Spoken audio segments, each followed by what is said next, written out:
2022 жылы президентіміз Қасым-Жомарт Тоқаев республика күнін ұсынып, оған ұлттық мереке мәртебесін беруді және Қазақстанның басты мейрамы ретінде атап өту туралы бастама көтерді. Президентіміздің осы бастамасы халық қолдауына ие болып, республика күні алғаш аталып өтілді. Осындай айтулы күндерді атап өту мектебіміздегі мектеп парламент мүшелерінде қалыс қалдырған жоқ. Мектебіміздің жанынан құрылған мектеп парламенті өз алдына үлкен мақсат қойып, түрлі іс-шараларды ұйымдастырып келеді. Осы орайда республика күніне орай фракция мүшелерінің қатысуымен дебат өткізу жоспарда бар. Бұл пікірталас барысында жасөспірімдердің патриоттық қасиетін қалыптастырудың тиімді жолдары бойынша сөз сайыстырады.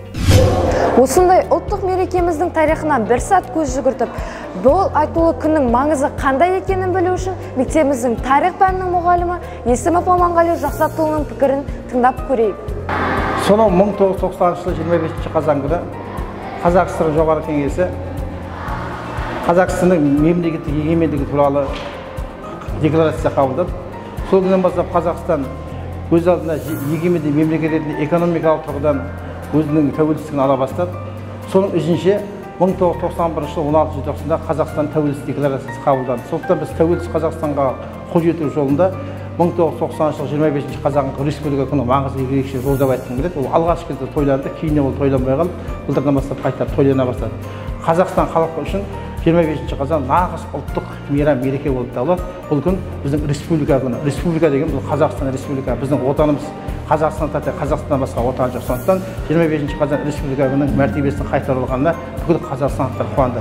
Алдағы уақытта осы 25 қазан еліміздегі ең маңызды мемлекеттік мерекелердің алдыңғы қатарында болады деп ойлаймын.